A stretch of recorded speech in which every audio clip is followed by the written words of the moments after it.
Hi, I'm Stuart Shepard. This is Stoplight. Would you support some pastors in Texas by sending a special message to the mayor of Houston? Mayor Parker recently had her pack of attorneys send formal legal notices to some local preachers. "You are commanded," it says in bold all caps, which is apparently what attorneys say when they mean hello.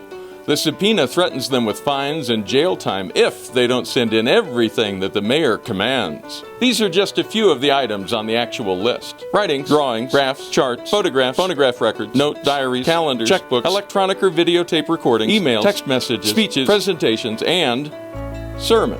You may be wondering, what kind of criminal activity were these pastors involved in? What crazy talk were they preaching?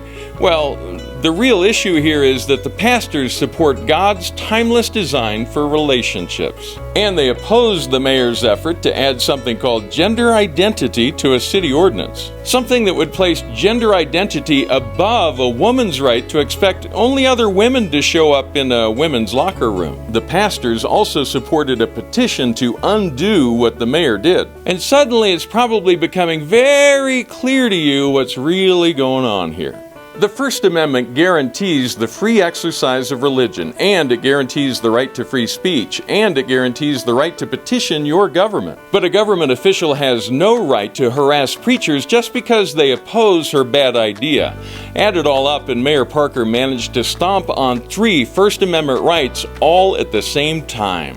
So we're encouraging people to send a special message to the mayor. We've set up an action item so you can quickly and easily send her a copy of the First Amendment. Just go to CitizenLink.com and tell the mayor the Bill of Rights says hello.